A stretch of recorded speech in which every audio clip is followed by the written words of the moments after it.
അൽഹംദുലില്ലാഹ് നഹ്മദുഹു വനസ്തഈനുഹു വനുഅ്മിനു ബിഹി വനതവക്കലു അലൈഹി വനഊദു ബില്ലാഹി മിൻ ശുറൂരി അൻഫുസിനാ വമിൻ സയ്യിആതി അഅ്മാലിനാ മൻ യഹ്ദിഹില്ലാഹു ഫലാ മുളില്ല ലഹു വമൻ യുദ്ലിൽഹു ഫലാ ഹാദിയ ലഹു വഅശ്ഹദു അൻ ലാ ഇലാഹ ഇല്ലല്ലാഹു വഹ്ദഹു ലാ ശരീക ലഹു വഅശ്ഹദു അന്ന മുഹമ്മദൻ അബ്ദുഹു വറസൂലുഹു അർസലഹു ബിൽഹുദാ വദീനിൽ ഹഖ് ലിയുദ്ഹിറഹു അലദ്ദീനി കുല്ലിഹി വലൗ കരിഹൽ മുശ്രികൂൻ.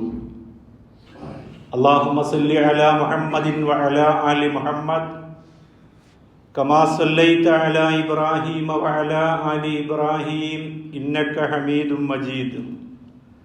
അല്ലാഹുമ്മ ബാരിക് അലാ മുഹമ്മദിൻ വഅലാ ആലി മുഹമ്മദ് കമാ ബാരക്ത അലാ ഇബ്രാഹീമ വഅലാ ആലി ഇബ്രാഹീം ഇന്നക ഹമീദും മജീദ്.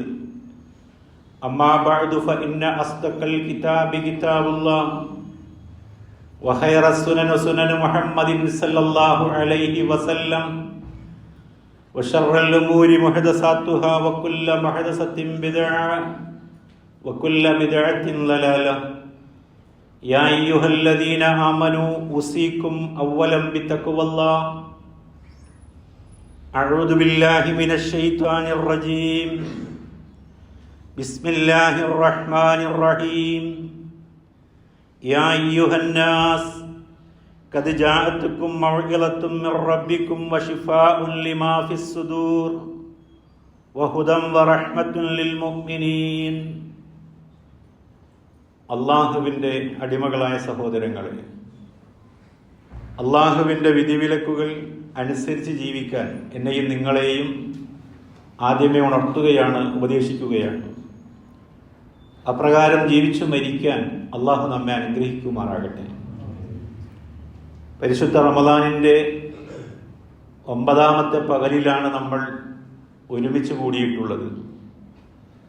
ഇതുവരെ നാം ചെയ്തിട്ടുള്ള എല്ലാ ആരാധനകളും, രാത്രി നമസ്കാരങ്ങളും, ദാനധർമാദികളും, ഖുർആൻ പാരായണങ്ങളും അടക്കെ അള്ളാഹു അതിൻ്റേതായ പ്രതിഫലത്തോടു കൂടി സ്വീകരിക്കുമാറാകട്ടെ. പരിശുദ്ധ റമദാൻ പുണ്യകരമായി തീരുന്നതിൻ്റെ ഒരു സാധ്യത അല്ലെങ്കിൽ ഒരു കാരണമെന്ന് പറയുന്നത് ഖുർആൻ അവതരിച്ചിരിക്കുന്നു എന്നതുകൊണ്ടാണ്. ഷഹ്റു റമദാൻ അല്ലദീ ഉൻസില ഫീഹിൽ ഖുർആൻ. റമദാൻ മാസത്തിലാണ് അള്ളാഹു ഈ മഹത് ഗ്രന്ഥത്തെ അവതരിച്ചിരിക്കുന്നത് എന്ന് ഖുർആനിലൂടെ തന്നെ അള്ളാഹു അറിയിക്കുന്നുണ്ട്. എന്നാൽ ഈ ഗ്രന്ഥത്തോട് പുലർത്തേണ്ടുന്ന കൃത്യമായ ഉത്തരവാദിത്വവും ബാധ്യതയും ഞാനും നിങ്ങളും നിർവഹിച്ചിട്ടുണ്ടോ എന്നതാണ് ഇന്നൊരു അന്വേഷണമായി ഞാൻ നിങ്ങളുടെ മുമ്പിൽ വയ്ക്കുന്നത്. ഏതൊരു സംഗതിയോടുമുള്ള ബാധ്യതകൾ നിർവഹിച്ചെങ്കിലാണ് അതിൽ നിന്നുള്ള ഗുണഫലങ്ങൾ നമുക്ക് ലഭിക്കുക. അതൊരു പ്രകൃതി നിയമമാണ്. മാതാപിതാക്കളാകട്ടെ, മക്കളാകട്ടെ, ബന്ധുക്കളാകട്ടെ, നമ്മൾ ഇടപെടുന്ന നമ്മുടെ ഇടപെടലുകളും ഇടപാടുകളുമാകട്ടെ, എന്തു തന്നെയായിരുന്നാലും അത് ശ്രദ്ധിക്കേണ്ട പോലെ അവിടെ നമ്മൾ വെച്ചു പുലർത്തേണ്ടുന്ന ബാധ്യതകൾ നിർവഹിക്കുന്നത് പോലെയായിരിക്കും അതിൽ നിന്ന് പ്രതിഫലങ്ങൾ ഉണ്ടാവുക. ഉമർ റളിയല്ലാഹു അൻഹു പ്രവാചകനിൽ ഉദ്ധരിക്കുന്നൊരു വചനം ഇങ്ങനെ ഇമാം മുസ്ലിം രേഖപ്പെടുത്തിയിട്ടുണ്ട്. ഇന്നല്ലാഹ യർഫഉ ബിഹാദൽ കിതാബി അഖ്വാമൻ. ഈ ഗ്രന്ഥം കൊണ്ട് ചില ആളുകളെ അള്ളാഹു ഉയർത്തുന്നതാണ്. വയലഉ ബിഹിൽ ആഖിരീൻ. എന്നാൽ വേറെ ചില ആളുകളെ അള്ളാഹു താഴ്ത്തിക്കളയുകയും ചെയ്യും. അപ്പോൾ ഈ ഗ്രന്ഥം ലോകത്ത് 2 വിഭാഗം ആളുകളെ ഉണ്ടാക്കും. ഒന്ന്, അള്ളാഹുവിലേക്ക് നന്മകളും പ്രതിഫലങ്ങളുമായിട്ടൊക്കെ ഉയർന്നു പോകുന്ന ആളുകൾ. മറ്റൊന്ന് അതിന് നേരെ വിപരീതമായിട്ടുള്ളൊരു സമൂഹം. ഇങ്ങനെ 2 വിഭാഗമായി ആളുകളെ ഈ ഗ്രന്ഥം വേർതിരിക്കുമെന്നാണ് അദ്ദേഹം പറഞ്ഞത്. ഇമാം മാലിക്കിന്റെ ഒരു പ്രസ്താവന രേഖപ്പെടുത്തിയത് ഇങ്ങനെയാണ്: ലാ യസ്ലിഹു ആഖിറു ഹാദിഹിൽ ഉമ്മ. ഈ സമുദായത്തിന്റെ അവസാനത്തെ കാലക്കാർ ഒരിക്കലും നന്നാവുകയില്ല. ഇല്ലാ ബിമാ സ്വലഹ ബിഹി അവ്വലുഹ. അതിൻ്റെ ആദ്യ കാലഘട്ടക്കാരായ ആളുകൾ എങ്ങനെയാണോ നന്നായത് അതുകൊണ്ടല്ലാതെ അവസാനത്തെ കാലക്കാർ നന്നാവുകയില്ല എന്നത്. മുസ്ലിം സമുദായത്തിൻ്റെ ആദ്യ കാലഘട്ടക്കാർ നന്നായവരായത്, അവർ അറിയപ്പെടുന്നവരും പ്രശസ്തരുമായത് ഖുർആൻ കൊണ്ടായിരുന്നു.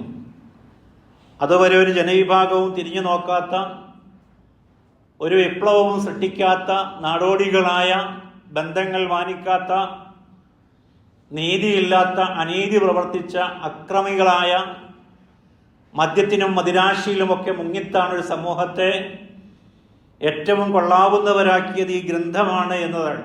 ആ ഗ്രന്ഥം കൊണ്ടല്ലാതെ അവസാനത്തെ ആൾക്കാർ നന്നാവില്ല എന്നുള്ളത്.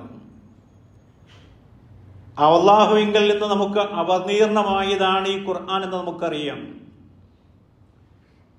എന്നിട്ടും നമ്മുടെ പ്രശ്നങ്ങൾ ആ ഗ്രന്ഥത്തിൻ്റെ അടിസ്ഥാനത്തിൽ പരിഹാരമുണ്ടാകാതെ പോകുന്നുവെങ്കിൽ, നമ്മളത് വേണ്ട പോലെ കൈകാര്യം ചെയ്യുന്നില്ല എങ്കിൽ, നമ്മളെക്കാൾ മോശക്കാരായ ആൾക്കാർ ദുനിയാവിലുണ്ടാവില്ല. അതൊരു വസ്തുതയാണ്. ഞാൻ ആമുഖമായി എൻ്റെയും നിങ്ങളുടെയും ശ്രദ്ധയിൽ കേൾപ്പിച്ച വചനം 10-ാമത്തെ അധ്യായം സൂറ യൂനുസിലെ 57-ാമത്തെ വചനമാണ്. ആ ആയത്തിലൂടെ അള്ളാഹു നമ്മളോട് പറയുന്നത്, യാ അയ്യുഹന്നാസ്, മാലോകരെ വിളിച്ചുകൊണ്ടാണ് അള്ളാഹു പറയുന്നത്. ഏതെങ്കിലും ഒരു ജനവിഭാഗത്തെ പ്രത്യേകമായി തിരഞ്ഞു പിടിച്ചിട്ടല്ല പറയുന്നത്. ഇരുകാലി ജന്തുക്കളായ, നിവർന്നു നിൽക്കാൻ കഴിയുന്ന, ചിന്തശീലമുള്ള എല്ലാ മനുഷ്യരോടും അല്ല പറയാണ്. എന്താ പറഞ്ഞത്? ഖദ് ജാഅത്തുക്കും മൗഇളത്തും മിർ റബ്ബിക്കും, ഇതാ നിങ്ങളുടെ രക്ഷിതാവിങ്കൽ നിന്ന് നിങ്ങൾക്കൊരു സതുപദേശം വന്നിരിക്കുന്നു. വശിഫാഉൻ ലിമാ ഫിസ് സുദൂർ, മനുഷ്യരുടെ മനസ്സകത്തുള്ള പ്രശ്നങ്ങൾക്ക് ശമനൌഷധം കൂടിയാണത്. വഹുദൻ വറഹ്മത്തൻ, സന്മാർഗവും അനുഗ്രഹവുമാണത്, കാരുണ്യവുമാണ്. ലിൽ മുഅ്മിനീൻ, അതിൽ വിശ്വസിക്കുന്ന വിശ്വാസികളായ ആളുകൾക്ക്. അപ്പോൾ വളരെ കൃത്യമായി അള്ളാഹു അത് പറഞ്ഞു വച്ചു. ഒരു വചനത്തിലൂടെയല്ല, അനേക വചനങ്ങളിലൂടെ. ആ ഗ്രന്ഥത്തോടുള്ള ബാധ്യതയിൽ ഒന്നാമത്തേത് അതിൽ വിശ്വസിക്കുക എന്നതാണ്. സഹോദരങ്ങളെ, പലപ്പോഴും വിശ്വാസം നമ്മൾ നിരന്തരം കേൾക്കുന്ന വാക്കാണ്. സത്യവിശ്വാസികളെ നിങ്ങൾ വിശ്വസിക്കുക എന്നൊക്കെ നിരന്തരം കേൾക്കുമ്പോൾ ഈ വിശ്വാസം എന്താണ് എന്നുള്ളത് കൃത്യമായി നമ്മുടെ മനസ്സിൽ രൂപപ്പെട്ടിട്ടുണ്ടോ എന്നിടത്ത് നമ്മൾ ഇനിയും ആശങ്കപ്പെടുകയാണ്. വിശ്വാസം അനുമാനമല്ല, വിശ്വാസം കേട്ടുകേൾവിയല്ല, വിശ്വാസം ഊഹമല്ല, വിശ്വാസം കേവലം ധാരണയല്ല. വിശ്വാസം എന്ന് പറയുന്നത് കൃത്യമായ ബോധ്യപ്പെടലാണ്. അങ്ങനെ ഒന്ന് മനസ്സിലാക്കി നോക്കുക. കൃത്യമായ ബോധ്യം വരിക എന്നതാണ്. ഇത് പടച്ചവനിൽ നിന്നുള്ളതാണ് എന്ന് നിങ്ങൾക്കും എനിക്കും ബോധ്യം വരണം. ആ ഗ്രന്ഥത്തോടുള്ള പ്രഥമമായ ബാധ്യത അതാണ്. ഈ ഒരു ബോധ്യം, ഈ ഒരു മൈൻഡ് സെറ്റ് ഓരോ മനുഷ്യനുമുണ്ട് എങ്കിൽ ഇവിടെ അത്ഭുതങ്ങൾ ഉണ്ടാകും. എൻ്റെ നാഥൻ എന്നോട് പറയുന്നു, പടച്ചവനിൽ നിന്നുള്ളതാണിത്, അള്ളാഹുവിൻ്റെ കൽപ്പനകളാണ് ഇതിനകത്തുള്ളത്. ഈ കൽപ്പനകൾ മാനിച്ചു കൊണ്ടുപോയാലാണ് എനിക്ക് ജീവിതത്തിൽ വിജയം വരിക്കാൻ സാധിക്കുകയുള്ളൂ എന്നൊരു തിരിച്ചറിവാണ് ഈ ബോധ്യം വരിക എന്നതിൻ്റെ താല്പര്യം. നമ്മളൊരു SIR ലിസ്റ്റുമായി നമ്മൾ കുറച്ച് കെട്ടിമറിയായിരുന്നു. ബോധ്യത്തെ മനസ്സിലാക്കാൻ വേണ്ടി പറഞ്ഞതാണ്. എന്തായിരുന്നു നമ്മുടെ ഒരു ജാഗ്രത എന്ന് പറഞ്ഞാൽ, അല്ലേ? അതിൽ പേരുണ്ടോ, ഇൻഷലുണ്ടോ, വീട്ടുകാരുണ്ടോ, അങ്ങനെയുണ്ടോ ഇങ്ങനെയുണ്ടോ, ഒരന്വേഷണത്തിൻ്റെ ഒരു 5 കളിയായിരുന്നു നമ്മൾ എല്ലാ സ്ഥലങ്ങളിലും. ഒക്കെ വേണ്ടത് തന്നെയായിരുന്നു, അല്ലേ? അത് കൃത്യമായി ബോധ്യമുള്ളൊരു കാര്യമാണ്. എന്നാൽ ഉമർ റളിയല്ലാഹുവിന്റെ കൗല് നമ്മൾ പറഞ്ഞു, പ്രവാചകനെ ഉദ്ധരിച്ചത്, ഈ ഗ്രന്ഥം ചിലരെ ഉയർത്തിക്കളയും, ചിലരെ താഴ്ത്തും. ഇതൊരു ബോധ്യമായിട്ടുണ്ടോ? നമുക്ക് ബോധ്യമായിട്ടുണ്ട് എങ്കിൽ നമ്മുടെ ഉറക്കം കെടും. ഈ ഖുർആൻ വഴിയായി ഉയർന്നു പോകുന്ന ആളുകളാണോ ഞങ്ങൾ, അതല്ല ആ ലിസ്റ്റ് പ്രകാരം താഴ്ന്നു പോകുന്നവരാണോ എന്നൊരു വേവലാതി, ഒരു പ്രയാസം ആണിനും പെണ്ണിനും ഉണ്ടാകും. അതുകൊണ്ട് ആ ഗ്രന്ഥം എന്താണ് എന്ന് മനസ്സിലാക്കാനും അതിലുള്ള ആശയങ്ങൾ കൃത്യമായി ഉൾക്കൊള്ളാനും തയ്യാറാകും. ഖുർആൻ പറയുന്നു, നോക്കൂ നിങ്ങൾ, ഖുർആനിലെ 2-ാമത്തെ അധ്യായം സൂറ ബക്കറയിൽ തുടങ്ങുന്ന ആയത്ത് തന്നെ 2-ാമത്തെ വചനം, ദാലിക്കൽ കിതാബ്, ഈ ഗ്രന്ഥം എന്ന് പറയുന്നത് ലാ റൈബ ഫീ, അതിലൊരു സംശയവുമില്ല, ഹുദൽ ലിൽ മുത്തഖീൻ, സൂക്ഷ്മത പാലിക്കുന്ന ആളുകൾക്ക് അത് സന്മാർഗമാണ്, മാർഗദർശനമാണ്, അതിലൊരു സംശയവുമില്ല എന്ന് പറയുന്നത്. നമ്മൾ 3 ആഴ്ചയും തുടർന്ന് വരുന്ന ഒരേ ഒരു വാക്ക് തഖ്വയും മുത്തഖീൻ എന്നുള്ളതൊക്കെ തന്നെയാണ്. ലഅല്ലക്കും തത്തഖൂൻ ഒന്നാമത്തെ ആഴ്ച നമ്മൾ പറഞ്ഞു, രണ്ടാമത് നമ്മൾ പറഞ്ഞു ഉഇദ്ദത്തിൽ മുത്തഖീൻ എന്ന് പറഞ്ഞു, 3-ാമത്തെ ഈ ആഴ്ച നമ്മൾ പറയുന്നു ഹുദൻ ലിൽ മുത്തഖീൻ. എല്ലാം കണക്റ്റഡായി പോവുകയാണ്. സൂക്ഷ്മത പാലിക്കുന്നവർക്ക് ഈ ഗ്രന്ഥം നേർവഴി കാണിക്കുന്നു, മാർഗദർശനമാണിത്. അതേ ആശയം ഖുർആനിലെ 17-ാമത്തെ അധ്യായം സൂറ ഇസ്രായേൽ 9-ാമത്തെ വചനത്തിൽ അല്ലാഹു വീണ്ടും പറയുന്നു, ഇന്ന ഹാദൽ ഖുർആൻ യഹ്ദീ ലില്ലത്തി ഹിയ അഖ്വം, ഈ ഗ്രന്ഥം ഏറ്റവും ചൊവ്വായതിലേക്ക് നിങ്ങൾക്ക് വഴി കാണിക്കുന്നു. ആ ബോധ്യമുള്ള മനുഷ്യനാണ് എങ്കിൽ അവൻ ഇടപെടുന്ന എല്ലാ കേസുകളിലും എൻ്റെ നാഥൻ ഇതിൽ എന്തെങ്കിലും ഒരു വിധി പറഞ്ഞിട്ടുണ്ടോ, പടച്ചവനിൽ നിന്നുള്ള നിർദ്ദേശമുണ്ടോ, ഒരു അഭിപ്രായമുണ്ടോ എന്നൊരു അന്വേഷണം നമ്മുടെ ഭാഗത്തുണ്ടാകും. നമ്മൾ ആരെങ്കിലും അങ്ങനെ അന്വേഷിക്കലുണ്ടോ? നമ്മുടെ ഒരു ഇടപാട് ചെയ്യാൻ നേരത്തെ നമ്മൾ നോക്കലുണ്ടോ? ഖുർആനിൽ ഇടപാടിനെ പറ്റി വല്ലതും പറഞ്ഞിട്ടുണ്ടോ? മക്കൾക്ക് കല്യാണം ആലോചിക്കുമ്പോൾ നമ്മൾ നോക്കലുണ്ടോ? വിവാഹത്തെ പറ്റി വല്ല ആയത്തും നിർദ്ദേശങ്ങളൊക്കെ ഉണ്ടോ എന്നുള്ളത്. അങ്ങനെ ഈ ഖുർആനുമായിട്ടുള്ള നമ്മളുടെ ആ വിശ്വാസം എന്ന് പറയുന്നത് കൃത്യമായ ബോധ്യമായി വരേണ്ടതുണ്ട്. ഇമാം ഹാക്കിമും ബൈഹഖിയും റിപ്പോർട്ട് ചെയ്ത ഹദീസിൽ കാണാം, ഇന്ന ഹാദൽ ഖുർആൻ ഹുവ ഹബ്ലുല്ലാഹ്, ഈ ഖുർആൻ പടച്ചവനിൽ നിന്നുള്ളൊരു പാശമാകുന്നു, ആകാശത്തു നിന്ന് ഭൂമിയിലേക്ക് നീട്ടിയിടപ്പെട്ട അള്ളാഹുവിൻ്റെ കയറാണിത്. അതുകൊണ്ട് എന്ത് വേണം? വന്നൂറുൻ മുബീൻ, കൃത്യമായ വ്യക്തമായ പ്രകാശമാണിത്. വശിഫാഉൻ നാഫിഅ്, പ്രയോജനകരമായ ശമനൌഷധമാണിത്. ഇസ്മത്തുൻ ലിമൻ തമസ്സക ബിഹി, ആരാണോ ഇതിനെ മുറുകെ പിടിക്കുന്നവൻ തീർച്ചയായും അവനത് സംരക്ഷിക്കും. ഖുർആനിൻ്റെ ആശയത്തെ ആര് മുറുകെ പിടിക്കുന്നുവോ അവനൊരിക്കലും പരാജിതനല്ല, അവൻ വിജയിക്കും, അല്ലെങ്കിൽ അവനെ രക്ഷിക്കുമെന്നാണ് പറഞ്ഞത്. വനജാത്തുൻ ലിമൻ തബിഅഹു, ആരാണോ അതിനെ അനുധാവനം ചെയ്യുന്നത് അവനെ അള്ളാഹു വിജയിപ്പിക്കുമെന്നതാണ്. ഈ ഒരു ബോധം കൃത്യമായി നമ്മുടെ മനസ്സിലുണ്ടാകണം. അതാണ് 1-ാമത്തെ ബാധ്യത എന്ന് പറയുന്നത്. ബോധ്യമായി വരണം. ഡോക്ടറുടെ കുറിപ്പടി കയ്യിലുണ്ടായിട്ട് ഒരു രോഗി അത് എന്താണ് എന്ന് മനസ്സിലാക്കി ചികിത്സിക്കുന്നതിന് പകരം ആ കുറിപ്പടിയുമായിട്ട് അയാൾ ഇങ്ങനെ അലയുകയാണ് എങ്കിൽ ഏതാണ്ട് അതിന് താദാത്മ്യമാണ് ഈ കാലഘട്ടത്തിൽ അല്ലെങ്കിൽ ലോകത്ത് ജീവിച്ചു കൊണ്ടിരിക്കുന്ന കാനേഷുമാരി മുസ്ലിങ്ങളുടെ അവസ്ഥ. അവരനുഭവിക്കുന്ന പ്രശ്നങ്ങൾക്കൊക്കെയുള്ള പരിഹാരം അവിടെ ഉണ്ട്. പക്ഷെ ഒറ്റ ഒരാൾ എന്ത് ചെയ്യില്ല, ആ പരിഹാരം അന്വേഷിക്കുകയോ പഠിക്കുകയോ മാറ്റത്തിന് വിധേയമാകാനോ തയ്യാറില്ല. അതിങ്ങനെ ചുവന്നു നടക്കൽ തന്നെയാണ്. അവർ നടന്നു നോക്കുക എന്നല്ലാതെ മറ്റൊരു സംഭവം ഉണ്ടാകാൻ പോകുന്നില്ല. അതാണ് അതിൻ്റെ ദുരന്തം എന്ന് പറയുന്നത്. 2-മത്തൊരു സംഗതി എന്ന് പറയുന്നത് ഏതൊരു ഗ്രന്ഥത്തോടും കാണിക്കേണ്ട പ്രഥമമായിട്ടുള്ള പരിഗണന എന്ന് പറയുന്നത് ആ ഗ്രന്ഥം പാരായണം ചെയ്യുക എന്നതാണ്. നമ്മുടെ മാർഗരേഖയും വഴികാട്ടിയുമൊക്കെ ആയിട്ട് നാം അതിനെ മനസ്സിലാക്കിയിട്ടുണ്ട് എങ്കിൽ ജീവിതത്തിൽ നമുക്കത് പാരായണം ചെയ്യാതിരിക്കാൻ കഴിയില്ല. ഈ പാരായണത്തെ 3 വിധത്തിലാണ് പറയുന്നത്. ഒന്ന് ഖിറാഅത്താണ്, കേവല പാരായണമാണത്. ഒരു വാക്കോ ഒരു പേജോ അല്ലെങ്കിൽ ഒരു അരപ്പേജോ ഒരു വചനമോ ഒക്കെ പാരായണം ചെയ്യുന്നതിന് ഖിറാഅത്ത് എന്നാ പറയുക. മറ്റൊന്ന് തിലാവത്താണ്. തലാ യത്തുലു എന്ന് പറഞ്ഞാൽ അനുധാവനം ചെയ്യുക എന്നതാണ്. വായന വാക്കുകളുടെ അനുധാവനം ചെയ്യലാണ് എങ്കിൽ ആശയത്തെ കൂടി അനുധാവനം ചെയ്യുന്ന പാരായണമാണ് ആ രീതി. വായിക്കുന്നതിനനുസരിച്ച് ജീവിതം പരിവർത്തന വിധേയമാവുക. യത്തുലു അലൈഹിം ആയാത്തി, അള്ളാഹുവിൻ്റെ ദൃഷ്ടാന്തങ്ങൾ വചനങ്ങൾ അവർക്ക് പാരായണം ചെയ്തു കൊടുക്കുന്നു. പ്രവാചകന്റെ ഉത്തരവാദിത്തമായി പ്രവാചകൻ നിർവഹിച്ച ദൗത്യമായി ഖുർആൻ പറഞ്ഞതാണ്. ഖുർആനിൽ അനേക സ്ഥലങ്ങളിൽ പാരായണമായി പറഞ്ഞിട്ടുള്ള വാക്ക് തിലാവത്താണ്.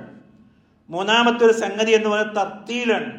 വറത്തിലിൽ ഖുർആന തർത്തീല എന്ന് ഖുർആനിൽ കാണാം.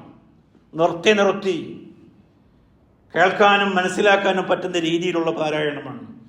ഈ പാരായണങ്ങളൊക്കെയും അതിൻ്റെ നിയമം അനുസരിച്ചാകുമ്പോൾ തജ്വീദോടു കൂടി ആവുക എന്നതാണ്. ഏതു പാരായണവും പ്രതിഫലാർഹമാണ് എന്ന് മനസ്സിലാക്കണം. മറ്റ് ഏത് ഗ്രന്ഥത്തെക്കാളും ഉപരിയായി പ്രതിഫലം കിട്ടുന്നൊരു പാരായണം ഖുർആൻ പാരായണമാണ്. അള്ളാഹുവിൻ്റെ റസൂല് പറഞ്ഞതായി ഇമാം മുസ്ലിം റിപ്പോർട്ട് ചെയ്ത ഹദീസിൽ, ഇഖ്റഉൽ ഖുർആൻ, നിങ്ങൾ ഖുർആൻ പാരായണം ചെയ്തു കൊള്ളുക. ഫഇന്നഹു യഅതി യൗമൽ ഖിയാമത്തി ശഫീഅൻ ലിഅസ്ഹാബിഹി. ആ പാരായണം ചെയ്യുന്നവന് പുനരുദ്ധാന ലോകത്ത് നാളിൽ അള്ളാഹുവിൻ്റെ അടുക്കൽ ആ ഗ്രന്ഥം ശുപാർശ ചെയ്യുന്നതാണ്. അപ്പോൾ ആ ഒരു വിചാരമുണ്ട് എങ്കിൽ, ഖുർആനിലെ മറ്റൊരു ഭാഗത്ത് പറയുന്നുണ്ട്, പ്രഭാതത്തിലുള്ള ഖുർആൻ പാരായണം അള്ളാഹുവിൻ്റെ അടുക്കൽ സാക്ഷിയാകുമെന്ന്. ആ സമയമൊക്കെയും ഈ ഗ്രന്ഥവുമായിട്ട് അല്പസമയെങ്കിലും ഒഴിഞ്ഞിരിക്കാൻ താല്പര്യമുള്ള എത്ര ആളുകളുണ്ട്?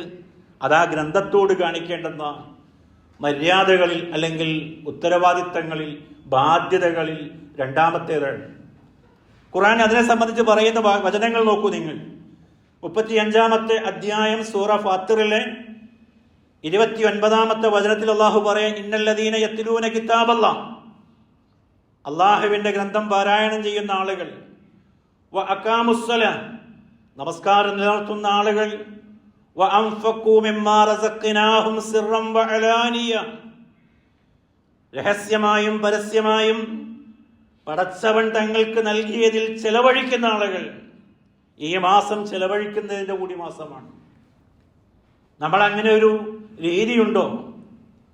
പട്ടിണി പാവങ്ങളായി ജീവിതത്തിൻ്റെ രണ്ടറ്റങ്ങൾ കൂട്ടിമുട്ടിക്കാൻ പ്രയാസപ്പെടുന്ന ആളുകൾ, മുതലാളിയുടെ ഷെൽഫിലിരിക്കുന്ന പണം കടലാസുകൾക്ക് കണക്കയാണ്. അയാൾക്കതുകൊണ്ട് പ്രത്യേകിച്ചും ചെയ്യാനില്ല. പക്ഷേ അതെടുത്തൊരു പാവപ്പെട്ടവൻ്റെ കയ്യിൽ കൊടുത്താൽ അതാ നാട്ടിൽ വലിയ വികാസം ഉണ്ടാക്കും. മാർക്കറ്റുകൾ സജീവമാകും. എല്ലാ നിലയിലും വളർച്ചയുണ്ടാകും. സഹോദരങ്ങളെ, സാന്ദർഭികമായി അത്തരം കാര്യങ്ങളൊക്കെ ചെയ്യുന്ന ആളുകൾ നമ്മുടെ പള്ളിയുമായി ബന്ധപ്പെട്ട കാര്യങ്ങൾ കൂടി ശ്രദ്ധിക്കേണ്ടതുണ്ട്. പ്രത്യേകിച്ചൊരു വരുമാനമൊന്നുമില്ലാത്തൊരു സ്ഥാപനം എന്ന നിലയിൽ അതിനെ ഏറ്റവും നല്ല രീതിയിൽ കൊണ്ടുപോകേണ്ടവരും നമ്മളാണ്. നമ്മൾ പറഞ്ഞു വന്നത് പാരായണവുമായി ബന്ധപ്പെട്ടതാണ്. ഇതൊക്കെ പറഞ്ഞ ശേഷം അല്ലാഹ് പറയാം, യർജൂന തിജാറത്തൻ ലൻ തബൂർ, അവരുദ്ദേശിക്കുന്നത് നഷ്ടമില്ലാത്ത കച്ചവടമാകുന്നു. ഈ സംഗതികൾക്കൊക്കെയും അതനുസരിച്ചുള്ള ലാഭം കണക്കെയുള്ളൊരു തിരിച്ചുവരവ് വരാനിരിക്കുന്നുണ്ട് എന്നതാണ് ആ വചനത്തിലൂടെ അള്ളാഹു പറഞ്ഞു വയ്ക്കുന്നത്. ഖുർആനിലെ 2-ാമത്തെ അധ്യായം സൂറ ബക്കറയിലെ 121-ാമത്തെ വചനം പാരായണത്തിന്റെ മര്യാദയെ പറ്റി പറയാം. അല്ലദീന ആത്തൈനാഹുമുൽ കിതാബ്, ഈ ഗ്രന്ഥം അള്ളാഹു ആർക്കാണോ പ്രദാനം ചെയ്തത്, യത്ലൂനഹു, അവരതിനെ പാരായണം ചെയ്യുന്നു, ഹഖ്ക തിലാവത്തിഹി, പാരായണം ചെയ്യേണ്ടുന്ന മുറപ്രകാരം പാരായണം ചെയ്യുന്നവരാണ്. കേവലം ഒരു വായനയല്ല അവർ ഉദ്ദേശിക്കുന്നത്. ഉലൈക യുഅ്മിനൂന ബിഹി, അവരതിൽ വിശ്വസിക്കുകയും ചെയ്യുന്നു. വമൻ യക്ഫുർ ബിഹി, ആരാണോ അതിനെ നിഷേധിക്കുന്നത്, ഫഉലൈക ഹുമുൽ ഖാസിറൂൻ, തീർച്ചയായും അവരായിരിക്കും നഷ്ടകാരികളായിട്ടുള്ള ആളുകൾ. അപ്പോൾ പാരായണ മര്യാദയോടുകൂടി മുറപ്രകാരമുള്ള പാരായണം, എന്താണ് എൻ്റെ നാഥൻ എന്നോട് പറയുന്നത് എന്ന് മനസ്സിലാക്കി പാരായണം ചെയ്യാൻ കഴിയണം. സഹോദരങ്ങളെ, ഖുർആൻ പഠിക്കാൻ എമ്പാടും സൗകര്യങ്ങളാണുള്ളത്. ഒരു കാലഘട്ടത്തിൽ ഒരു അധ്യാപകന്റെ അടുക്കൽ പോയിരിക്കണം. പ്രായം കഴിഞ്ഞു പോയാൽ നമ്മൾക്കൊരു ഷെയിമാണത്. എങ്ങനെയാണ് ഞാൻ ഇനിയും ഖുർആൻ അറിയാൻ പാടില്ല എന്ന് പറഞ്ഞിട്ട് ഒരാളുടെ മുമ്പിൽ പോയിരിക്കണേ എന്നൊക്കെയുള്ള അനേക പ്രശ്നങ്ങളുണ്ട്. ഇന്ന് നമ്മൾ ഈ ചുവന്നുകൊണ്ടെടുക്കുന്ന മൊബൈല് അതിനൊക്കെയും പരിഹാരമാണ്. ഒരുപാട് ആപ്പുകളുണ്ട് ഇത് പഠിക്കാനായിട്ടുള്ളത്. ഓൺലൈൻ പ്ലാറ്റ്ഫോമുകളുണ്ട് ഒരുപാട്. ലൈവായിട്ടുള്ള അനേക ക്ലാസ്സുകളുണ്ട്. നമ്മുടെ ഈ പള്ളി കേന്ദ്രീകരിച്ച് എല്ലാ ശനിയാഴ്ചകളിലും സുബഹിക്ക് ശേഷം ഒരു മൗലവി എത്രയോ ദൂരം നടന്ന് ഇവിടെ വന്ന് ക്ലാസ് എടുക്കുകയാണ്. എത്ര ആളുകൾ അതൊക്കെ ഉപയോഗപ്പെടുത്തുന്നുണ്ട്. നമ്മൾ ഈ തൊഴിലുറപ്പിന് പോകുന്ന പോലെ ചില ആൾക്കാർ ആ പണി ചെയ്തോട്ടെ, ഒരു ബർക്കത്തിന് വേണ്ടി. കല്യാണം വിളിച്ച എല്ലാവരും പോകണ്ട, മോൻ പൊക്കോട്ടെ അല്ലെങ്കിൽ മോള് പോട്ടെ എന്ന് പറയുന്നിടത്താണോ ഈ ഖുർആന്റെ കാര്യം? അല്ലല്ലോ. അത് ഓരോരുത്തരും ഇൻഡിവിജ്വലായി ചെയ്യേണ്ട കാര്യമല്ലേ? നമ്മളൊക്കെയും അതിനോട് ബാധ്യതപ്പെട്ടവരല്ലേ? എൻ്റെ ഖുർആനികമായ ആ ഒരു അളവ് എത്രയാണ്, എത്ര കണ്ട് ഞാൻ അതുമായി അടുത്തിട്ടുണ്ട്? നമ്മൾ ഓരോരുത്തരും നമ്മുടെ മനസാക്ഷിയോട് ചോദിക്കുക, എന്നിട്ട് അതിനൊരു ഉത്തരം കണ്ടെത്താൻ നമ്മൾ ശ്രദ്ധിക്കുക. അതാണ് ഈ പറഞ്ഞ താല്പര്യം. മൂന്നാമത്, ഈ ഗ്രന്ഥത്തിലെ ആശയങ്ങൾ കൃത്യസ്ഥമാക്കുക എന്നതാണ്. മനഃപ്പാഠമാണ് അവിടെ കടന്നു വരുന്നത്. ഖുർആൻ ഒരു അത്ഭുത ഗ്രന്ഥമാണ്. ഈ ഖുർആൻ സമൂഹങ്ങളിലേക്ക്, തലമുറകളിലേക്ക് 5-ാം നൂറ്റാണ്ട് മുതൽ 20-ാം നൂറ്റാണ്ട് 21-ാം നൂറ്റാണ്ട് വരെ കൈമാറ്റം ചെയ്യപ്പെട്ടത്, പ്രിന്റിംഗ് ഒന്നുമില്ലാത്തൊരു കാലഘട്ടത്തിൽ വരെയും അത് കൈമാറ്റം ചെയ്യപ്പെട്ടത് മനുഷ്യ മനസ്സുകളിലൂടെയായിരുന്നു. അതൊരു അത്ഭുതമാണ്. അതേപോലെ ലക്ഷോപലക്ഷം മനുഷ്യർ ഹൃദയത്തിൽ കൊണ്ട് നടക്കുന്ന മറ്റൊരു ഗ്രന്ഥമില്ല എന്നതാണ്. ചോദ്യം അവിടെയല്ല, എൻ്റെ നിങ്ങളുടെ മനസ്സിൽ എത്രയാണുള്ളത്? ഖുർആനില്ലാത്ത മനസ്സ് ആളൊഴിഞ്ഞ വീട് പോലെയാണ്, ശൂന്യമായ വീട് പോലെയാണ്. ശൂന്യമായ വീട്ടിൽ എന്താ ഉണ്ടാവുക? പെരിച്ചാഴി ഉണ്ടാവും, പാമ്പുണ്ടാവും, സാമൂഹ്യ വിരുദ്ധരായ ആളുകളൊക്കെ കയറിയിരിക്കും, അവിടെ ഇരിക്കും. എല്ലാ കൊള്ളരുതായ്മയുടെയും കേന്ദ്രം അതായിരിക്കും. എത്ര അർത്ഥവത്തായിട്ടാണ് അള്ളാഹുവിൻ്റെ റസൂൽ അങ്ങനെ ഒന്ന് സൂചിപ്പിക്കുന്നത്. ഒന്ന് ആലോചിച്ച് നോക്കൂ. നമ്മുടെ മനസ്സിൽ ഖുർആനില്ലെങ്കിൽ ആ ഇടങ്ങളൊക്കെയും ഇടം പിടിക്കാൻ എത്തുന്നത് ഇത്തരം സാമൂഹ്യ വിരുദ്ധമായിട്ടുള്ള പല സംഗതികളായിരിക്കും എന്നുള്ളതാണ്. അതുകൊണ്ട് കഴിവിൻ്റെ അനുസരിച്ച് മനഃപ്പാഠമാക്കാനുള്ള ശ്രമം നടത്തുക എന്നത് ആ ഗ്രന്ഥത്തോട് ചെയ്യേണ്ടുന്ന ഒരു ബാധ്യതയാണ്.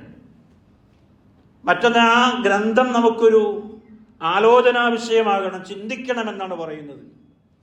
ഓരോ വചനങ്ങൾ എത്രയോ ആഴവും അത്ഭുതവും നിറഞ്ഞതാണ്.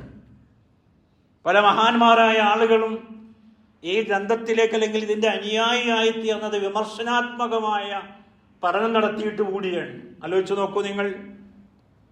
ലോകപ്രശസ്തനായ ഭ്രൂണശാസ്ത്രജ്ഞനും ടൊറന്റോ സർവകലാശാലയിലെ അനാട്ടമി വിഭാഗം തലവനുമായിട്ടുള്ള ഡോക്ടർ വില്യം കിറ്റ്മോർ, നമ്മളെ നെറ്റിൽ അടിച്ചു നോക്കിയ ആ വിവരങ്ങൾ കൃത്യമായിട്ട് നമുക്ക് കിട്ടും. എന്താണ് അദ്ദേഹം?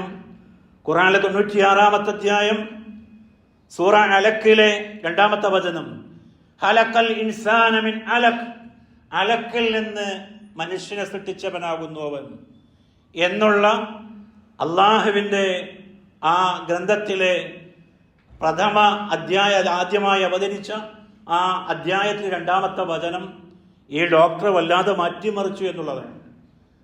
അദ്ദേഹം അലക്കിനെ സംബന്ധിച്ച് പഠിക്കുകയാണ്. ഖുർആനിൽ മനുഷ്യരുടെ സൃഷ്ടിപ്പുമായി ബന്ധപ്പെട്ട ഓരോ പദങ്ങളും അദ്ദേഹം പഠിക്കുകയാണ്. രണ്ടാമത് മുളകത്ത്, ഈ അലക്ക് എന്നുള്ളത് അട്ടയ്ക്ക് സമാനമാണ് എന്നും മുളകത്ത് എന്നുള്ളത് കടിച്ചു തൊപ്പിയ ചൂയിങ്ങം പോലെയോ അതല്ലെങ്കിൽ മാംസപിണ്ഡം പോലെയോ ആണെന്നൊക്കെ മനസ്സിലാക്കി അദ്ദേഹം ഗർഭസ്ഥ ശിശുവിൻ്റെ വിവിധ ഘട്ടങ്ങളെ സംബന്ധിച്ച് പഠിച്ചപ്പോൾ അദ്ദേഹത്തിന് മനസ്സിലായി 5-ാം നൂറ്റാണ്ടിൽ ഇങ്ങനെ ഒരു വിവരം കിട്ടണമെങ്കിൽ ദൈവിക ഇടപെടലിലൂടെ അല്ലാതെ ഒരാൾക്കത് കണ്ടെത്തുക സാധ്യമല്ല. ശാസ്ത്രം 0 ഡിഗ്രിയിൽ നിൽക്കുന്ന ഒരു കാലഘട്ടത്തിലാണ് ഇത്രയും വലിയൊരു ശാസ്ത്ര സത്യം ഒരു പ്രവാചകൻ വിളിച്ചു പറയുന്നത്. ദ ഡെവലപ്പിംഗ് ഹ്യൂമൻ എന്ന് പറയുന്ന അദ്ദേഹത്തിൻ്റെ ഗ്രന്ഥത്തിൽ അദ്ദേഹം രേഖപ്പെടുത്തിയത് അങ്ങനെയാണ്. മുഹമ്മദ് നബി ഇത് പറഞ്ഞിട്ടുണ്ട് എങ്കിൽ അദ്ദേഹത്തിന് ലഭിച്ച ദൈവിക വെളിപാടിലൂടെയാണ് എന്ന് ഞാൻ ഉറച്ചു വിശ്വസിക്കുന്നു എന്നാണ് ക്രിസ്ത്യനായിട്ടുള്ള ഡോക്ടർ വില്യം മൂത്കീർ പറയുന്നത്. എന്നാലോചിച്ച് നോക്കൂ.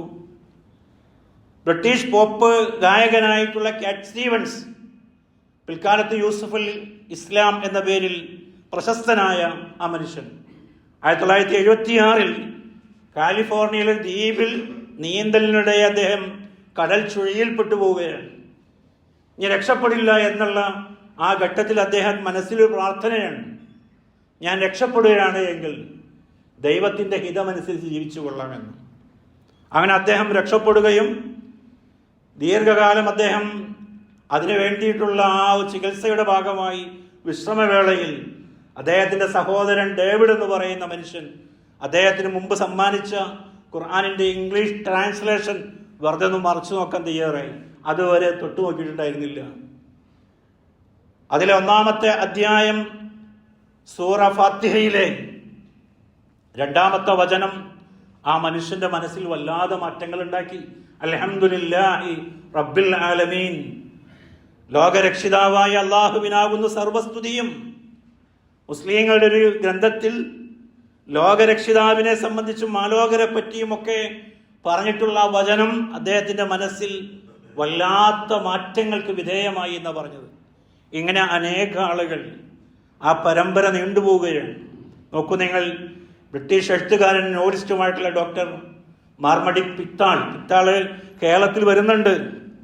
കേരള മുസ്ലിം ഐക്യസംഘത്തിൻ്റെ 1927 നടക്കുന്ന 5ാമത് സംസ്ഥാന വാർഷിക സമ്മേളനത്തിലെ അധ്യക്ഷൻ അദ്ദേഹമായിരുന്നു. അദ്ദേഹം പറയാണ്, ഖുർആനിലെ 39-ാമത്തെ അധ്യായം സൂറ സുമറിലെ 53-ാമത്തെ വചനം, ഖുൽ യാ ഇബാദിയല്ലദീന അസ്റഫു അലാ അൻഫുസിഹിം ലാ തഖ്നതു മിർ റഹ്മത്തില്ലാഹ്, സ്വന്തത്തോടെ തന്നെയും അതിര് വിട്ടുപോയിട്ടുള്ള എൻ്റെ ദാസന്മാരോട് അങ്ങ് പറയുക. എന്താണ് പറയേണ്ടത്? ലാ തഖ്നതു മിർ റഹ്മത്തില്ലാഹ്, അള്ളാഹുവിൻ്റെ കാരുണ്യത്തെ സംബന്ധിച്ച് നിങ്ങൾ നിരാശരാകരുത് എന്നും. ജീവിതത്തിൽ നിരാശയുടെ പടുകുഴിയിലേക്ക് വീണുപോകുന്ന ഏതൊരു മനുഷ്യനെയും കൈപിടിച്ചുയർത്താൻ മാത്രം കെൽപ്പുള്ളതാണ് വചനമെന്ന് മനസ്സിലാക്കിയ മാർമഡിക് പിത്താൾ ഇസ്ലാമിൻ്റെ അനുയായിയായി തീർന്നു എന്ന് പറയുന്നത്.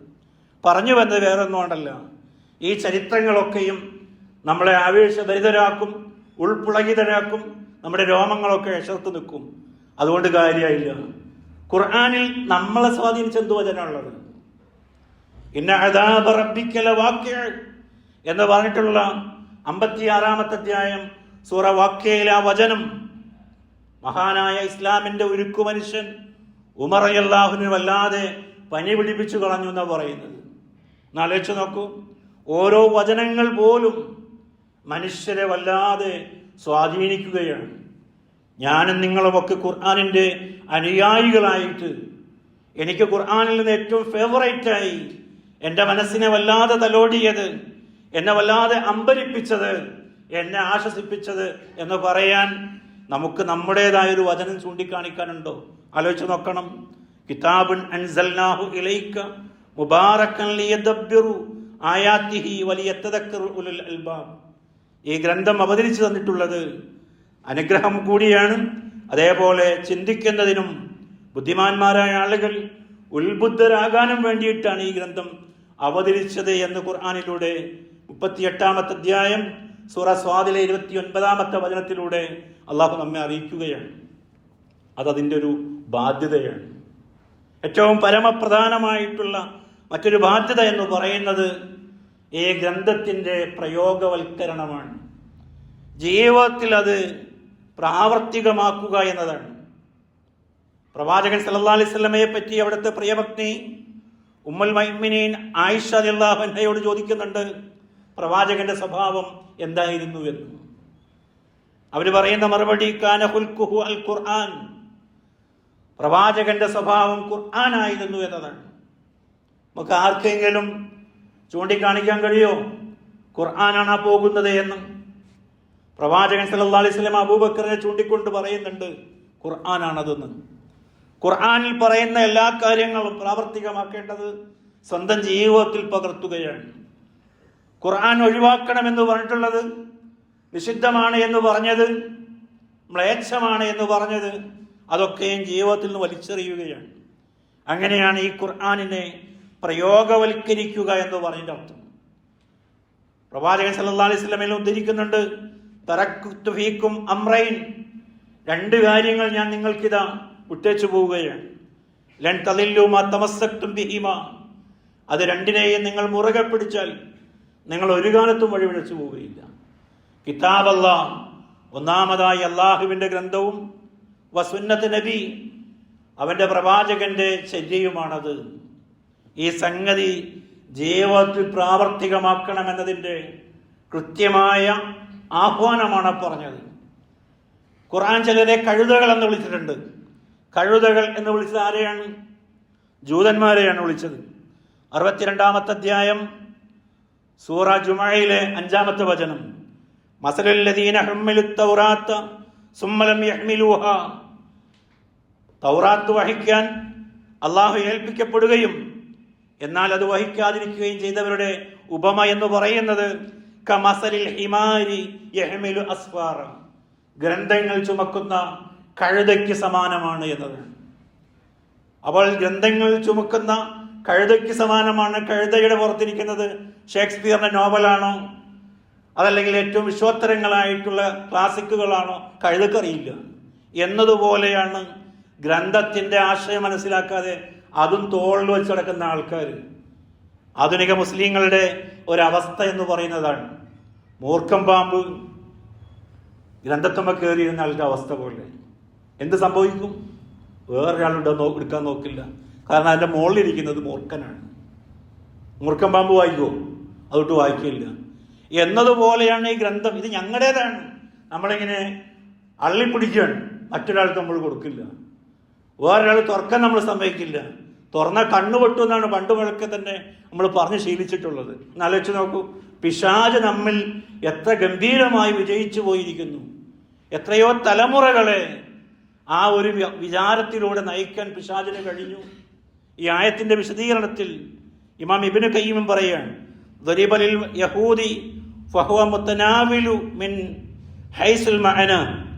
ഈ വചനം എന്ന് പറയുന്നത് ഈ കഴുതകൾക്ക് സമാനമായതെന്ന് പറഞ്ഞത് ജൂതന്മാരെ ഉദ്ദേശിച്ചിട്ടാണ് എങ്കിലും ലിമൻ ഹമലൽ ഖുർആന ഫതറക അമല ബിഹി വലം യുഅദ്ദി ഹഖ്ഖഹു, ഖുർആൻ വഹിക്കാൻ ചുമതലപ്പെടുത്തുകയും എന്നിട്ട് അതിൻ്റെ പ്രയോഗഭാഗങ്ങൾ ഒഴിവാക്കുകയും അതിനോടുള്ള ബാധ്യതകൾ നിർവഹിക്കാതിരിക്കുകയും ചെയ്യുന്ന എല്ലാ മുസ്ലിങ്ങൾക്കും ഇതും അതിന് സമാനമാണെന്ന് അദ്ദേഹം പറയുകയാണ്. എന്നാലോചിച്ച് നോക്കൂ, ആ ഒരു തലത്തിലേക്ക് കൃത്യമായ വിശ്വാസം, കൃത്യമായ പാരായണം, അതേപോലെ തന്നെ ഹൃദ്യമായി അതിനെ ഉൾക്കൊള്ളണം, അതിൻ്റെ ആശയങ്ങൾ ആഴത്തിൽ പഠിക്കണം, അതേപോലെ തന്നെ പ്രയോഗ ജീവിതത്തിലേക്ക് അത് നമ്മൾ കൊണ്ടുവരണം. ഈ നിലയിൽ ഈ ഗ്രന്ഥത്തോട് ബാധ്യത നിർവഹിച്ചവരാരാണ്? തീർച്ചയായും അവർ അള്ളാഹുവിലേക്ക് ഉയർത്തപ്പെടുന്ന ആളുകളാണ്. അത്തരം നല്ല ആളുകളിൽ അള്ളാഹു എന്നെയും നിങ്ങളെയും ഉൾപ്പെടുത്തി അനുഗ്രഹിക്കുമാറാകട്ടെ.